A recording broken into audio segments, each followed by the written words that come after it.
Vilayat Khan became a legend in his lifetime because his genius expressed itself in many ways.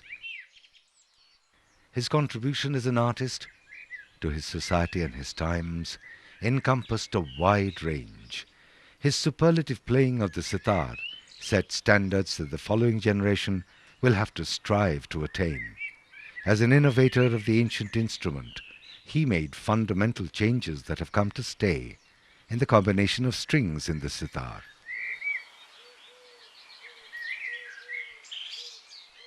He was at once a traditionalist who could blend in his own form of radicalism and imaginative innovation to the classical norms of Hindustani music. The music of the Itawa Gharana, to which he belonged, flowered into an exciting new expression in his magical hands. Above all, he was one of the greatest gurus of style in his rendering of the Gaiki Ang, for which he remains so justly famous. A unique original musician, he remained deeply rooted in the Imdad Khani tradition he inherited, even as he evolved further towards his own inimitable style. Vilayat Khan represents a very complex blend of orthodoxy and radicalism, yet he regarded himself as a traditional purist, but critical opinion often saw him as a radical whose innovations have been widely accepted and in fact have shaped our living musical tradition. His compositions and presentation modes, inspired by traditional vocal music, helped him to create a revolutionary instrumental style.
मौसीकी है, ये classical मौसीकी है, क्लासिकी मौसीकी, और अंग्रेजी में इसको classical music बोलते हैं, जिसका मैंने अरबी में मतलब जो निकाला तो मुझे पता लगा कि ये रिसर्च्ड फॉर्म ऑफ म्यूज़िक है।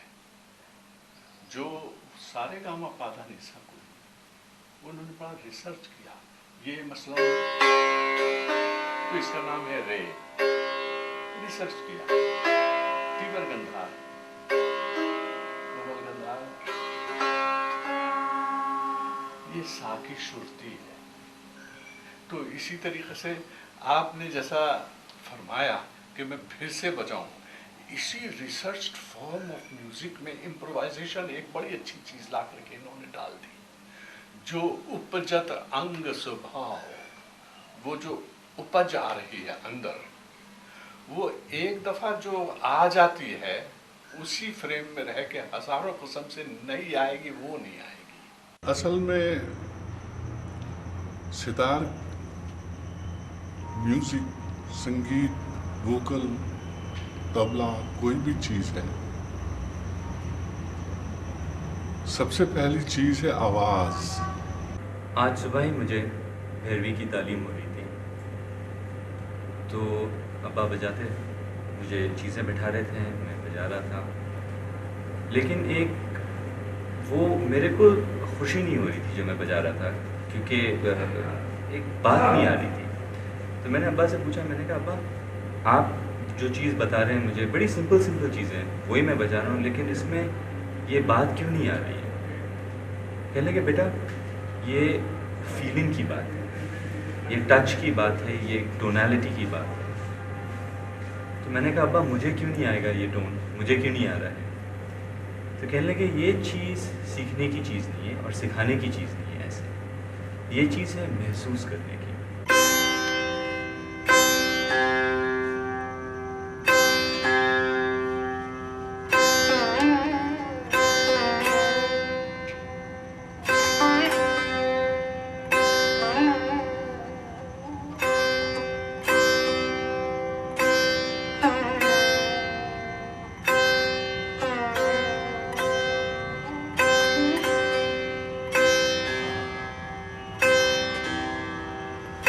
यहीं जाके एटमॉस्फेयर इतने से में बन जाए। अब देखो आज के बड़ा जो एक आज डिस्कशन करने में एक बात आई है कि आज का संगीत हमें कहाँ ले जा रहा है। एक वो दिन का संगीत था जो हम आंख बंद करते थे और कान से देखते थे। आज का संगीत है हम कान बंद करते हैं और आंख से सुनते हैं। और गाने बजाने का रूप जो है वो तो सिर्फ शोर मचाना तो नहीं है ना। बहुत सी जगह पर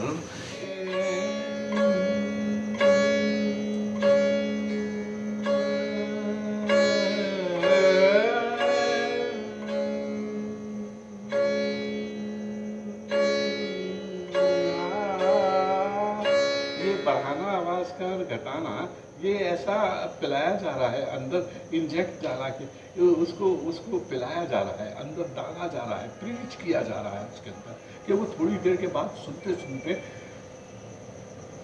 ऐसा हो जाए कि जब मैं सितार बंद करूं और उसके पास जाऊं, आपको अच्छा लगा, बोले क्या समझे आप, तो बेसाख्ता होकर ये कह दे मुझे कुछ नहीं मालूम, लेकिन मुझे इतना मालूम कि तुमने मुझे मूव करा दिया। तो मैं ये टोन रखता हूँ कि चिकारी के बजने में अब मैं अपना कंट्रोल करता रहूँगा माइक्रोफोन से। ये जैसे तबले में भी कर देते हैं कि वो कहते हैं ऊंचा करो और तबले में से कुत्ते की आवाज़ आने लगती है, ता भऊ भऊ ता ता भऊ, तो वो ता धिन धिन ता। मीडियम उसमें मिडिल में अगर उसका साउंड का वो रखें तो तबले का कंट्रोल और सितार का कंट्रोल हम लोग हाथ से करते हैं।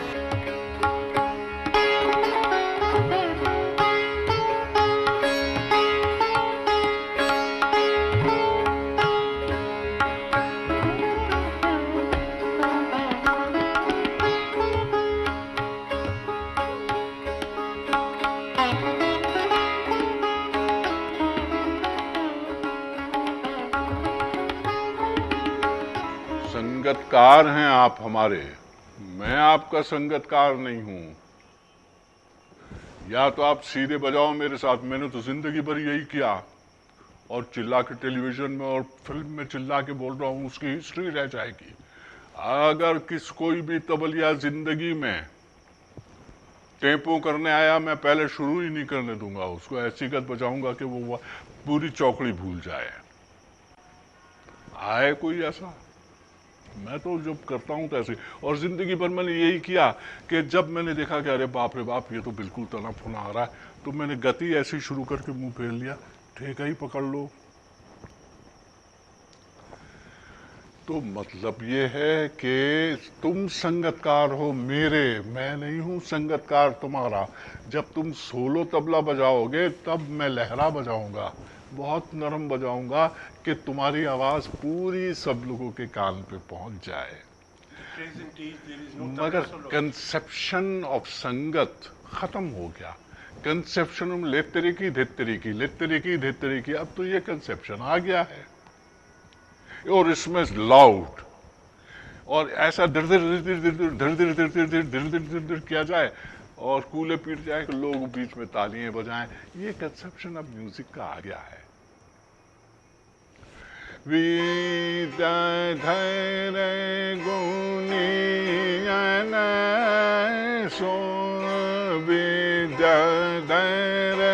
अब विद्याधर गुनियों सो कहा अरिये, गुण चर्चा की लड़ाई लड़िए, गुण चर्चा की लड़ाई लड़िए, शोर मचाने वाली लड़ाई मत लड़िए।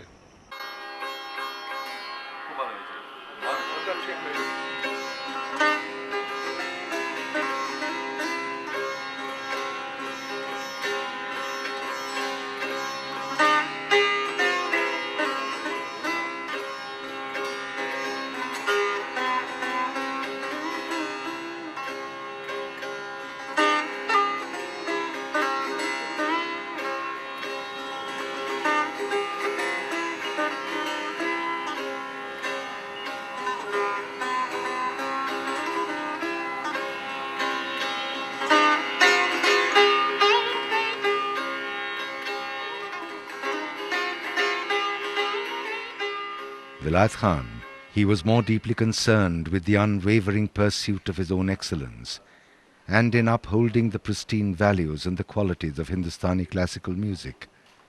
Little of his work has been done in any other context than the strictly classical one.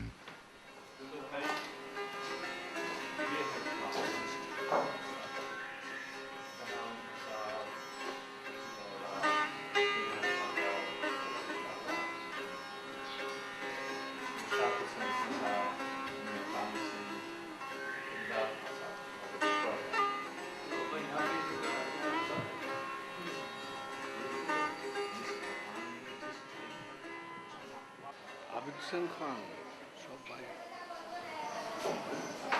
यास खान साहब, अब्दुल करीम खान, अल्लाह दिया खान, अरे बाप रे बाप, सब भाई के এর মধ্যে প্রায় হাফ অফ দ্য পিপলকে আমি জীবনে দেখেছি ছোটবেলা থেকে।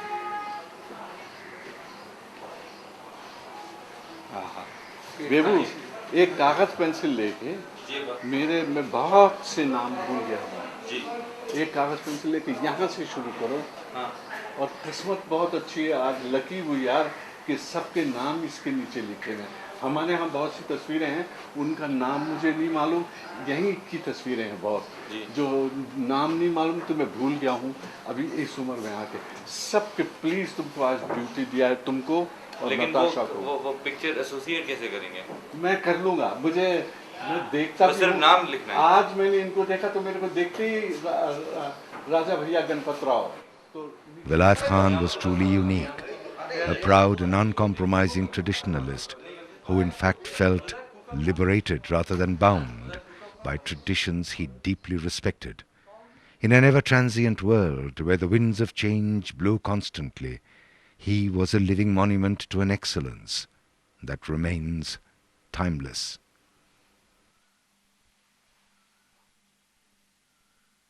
On his 75th birthday, Vilayat Khan was presented with a unique expression of his own greatness when younger artist Ulhas Kasholkar, from a different gharana, sang the Sanj Saravali Raga, which is a preserve of Khan Sahab's own musical thought and tradition.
कभी गुलों की तमन्ना थी, अब ये आरज़ू है, मेरी ख़िज़ां को मयस्सर कभी बहार। मेरे जिंदगी का दुख यही रह गया कि किसी ने मुझे पहचाना नहीं। सब ने मुझे बड़े दूर से देखा। Angry man, Moody man. अरे एंग्री मैन क्यों होगा? मैं तो बचपने से बच्चा ही रहा, कभी बड़ा ही नहीं हुआ। मैं तो संगीत में भी बड़ा नहीं हो सका। अभी भी अपने आप को शागिर्द और शिशु पशु समझता हूँ। मगर अफसोस की बात है कि वो बहुत करीब आके मुझे देखा नहीं किसी ने। लेकिन मेरा भी एक बड़ा अच्छा रहा वाक़या, तुम रूठे तो हम छूटे। किसी ने करीब से आके देखा होता, अंदर झांक के देखा होता कि किस कदर नाजुक तबीयत मेरी है। मैंने अपनी जिंदगी में एक दफा ये भी लिखा है,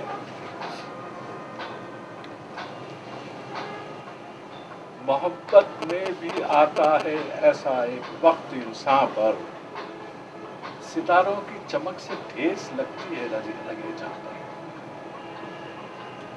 इतना सोचने वाला अगर कोई इंसान है, अरे भाई तुम मुझे चूटी काटोगे तो मैं चिल्लाऊंगा नहीं? तो जरूर चिल्लाऊंगा। तुम लोग मेरे साथ ऐसी ऐसी पॉलिटिक्स करते हो, डर्टी पॉलिटिक्स करते हो, चूहे बिल्लियों को मेरे सर पे नचाते हो, तो मैं खुजाऊंगा भी नहीं। अब मैं क्या बोलूं यार इन लोगों से। और मुझे अगले दिन बोल रहे हैं ये जो भारत में जो बहुत ज्यादा डिस्टरबेंस हो रहा है इसके बारे में आप कुछ बोलिए। अब मैं क्या बोलूं वहां जाके? दुनिया के इतने बड़े बड़े लोग, वो कुछ नहीं बोल रहे हैं। अरे एक साधारण सा म्यूजिशियन एक जगह जाके बैठता है हॉल में, तो जब बजाते बजाते मेरी आंख खुलती है तो मैं देखता हूँ हिंदू भी है, मुसलमान भी है, क्रिश्चियन भी है, पारसी भी है, सिख भी, सबको संगीत के जरिए मैंने एक जगह लाके बिठाल दिया। और तुम नहीं बिठाल सकते? कैसे तुम अपने अपने प्रोफेशन के जरिए कैसे सबको सरका रहे हो और मुझसे कहते हैं आप कुछ बोलिए? तो मैं क्या बोलूं, क्या दिखाऊं? तुम्हारे रूप हम जाने पहचाने, तुम्हारे रूप हम जाने पहचाने, एक ही नहीं रूप में तुम आए हो, पर नाना रूप में आए हो समझाने। अरे कितने कितने रूप में वो आ रहा है समझाने के लिए, और हम कह रहे हैं हमारे समझ में नहीं आया कि दुनिया कैसी चलाई जाए। अगर नहीं चलाना आता तो हट जाओ अपनी जगह पे से, ठीक चलेगी दुनिया। कोई दुनिया का ऐसा आदमी नहीं है जो डिस्टर्ब होना चाहता है। सब पीसफुल रहना चाहते हैं दुनिया में। रहने दो उनकी जगह पे। क्या कह सकता हूँ? ऐसे ऐसे ख्यालात आते हैं, सोचता रहता हूँ, बैठा रहता हूँ। कुछ कहूँगा तो मंसूर वाला हाल हो जाएगा, कुछ नहीं कहते तो चुप से बैठे हुए देख रहे हैं कि कहाँ जा रही है ये पूरी दुनिया, कहाँ जाना चाहिए और कहाँ जा रही है। अरे खा पी के तुम्हें चैन नहीं, परेशान हो रहे हो, परेशान कर रहे हो। शांति, पीस अपने अंदर लाओ। लेकिन शांति और पीस पहले अंदर लाओ। इस घर को तो साफ करो, इसके दरवाजे तो खोलो। वो उसके लाखों घर हैं, करोड़ों घर है, वो तुम्हारा नौकर है कि वो तुम्हारे घर में आके बैठेगा? पहले उसके दरवाजे खोलो, उसमें साफ सफाई करो, उसमें खुशबू लगाओ, उसमें उजाला पैदा करो। उसका किसी दिन दिल चाहेगा वो आ जाएगा, बैठेगा आके, उस दिन तुम्हें सब कुछ मिल जाएगा। जब तक बिके ना थे तो कोई पूछता ना था। जब तक बिके ना थे तो कोई पूछता ना था। तुमने खरीद के मुझे अनमोल कर दिया। एक जमीन पे पड़ा हुए पत्थर को तूने खरीद लिया, मैं अनमोल बन गया। और सबके टांगों में फिर रहा था तो कोई देखता भी नहीं था कि कहाँ है। तो ऐसे ऐसे वक्त भी आते हैं। सब मैं सोचता रहता हूँ कि मैं बहुत खुश हूँ तुम लोग हमारे पास हो। मेरा सितार मेरे पास है, तुम हमारे पास हो। दुनिया ने मुझे समझा नहीं समझ। अच्छा है आप। वही बात है कि तुम रूठे तो हम छूटे। आप खुश हैं तो बस तुम पान खिला देती हो, बस ठीक है। सितार बजा लेते हैं, चाहिए ठीक से सो जाते हैं, ठीक से बाहर लोग आते हैं और वो लिख करके भेजते हैं Sachin Sachin great player at home party. तो मैं वहाँ से लिख के भेज देता हूँ so I will be at home. तो मैं भी घर में बैठा रहूँ ठीक से। खैर बहुत अच्छा तो ये हुआ कि मैं ठीक बहुत अच्छी गुजार गया। और अब जब थोड़ा सा रह गया है, अब मैं क्या अपने आप को बदलूं? अब तो मैं बिल्कुल नहीं बदलूंगा, अब तो बिल्कुल ऐसे ही रहूंगा।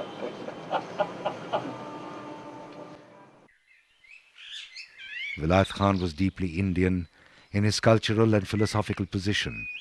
He was a true champion of Indian traditions and culture, Indian sensibilities and aesthetics. These attributes oozed out of every musical note that he ever played. He never waited to get the due recognition that was warranted for such a towering giant. Perhaps his true worth will only be appreciated by posterity in full measure after his passing.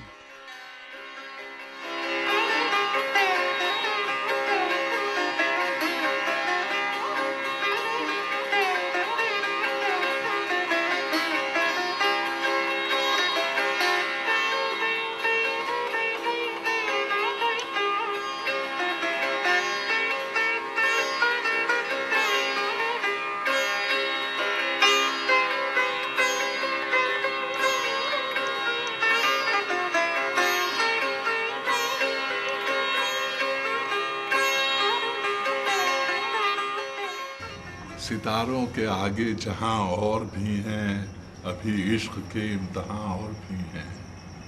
किसी दिन और time मिलेगा तो आपको बहुत बैठ के समझाऊंगा, क्या समझाया जाए कि मैं क्या करता हूँ क्या नहीं करता हूँ। अरे यार, राधा कृष्णा से मिलने जा रही थी तो वो सोच रही थी कि मैं कृष्णा से मिलने जाऊंगी, कहीं बारिश पड़ जाए तो मैं फिसल के गिर ना जाऊं। तो फिसल के गिरने का रियाज करती रही।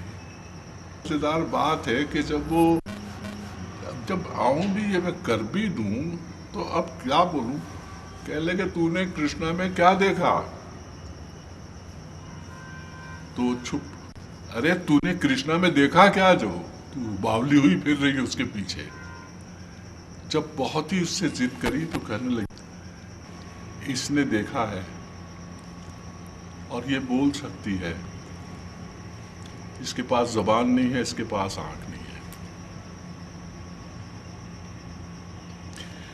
ये बोल नहीं सकती, ये देख नहीं सकती। दोनों ही सभी मेरे अंदर क्या हो रहा है मैं कुछ नहीं बता सकती। मैंने कृष्णा में क्या देखा, तो इसके बारे में क्या कहा जाए बाबू? कट।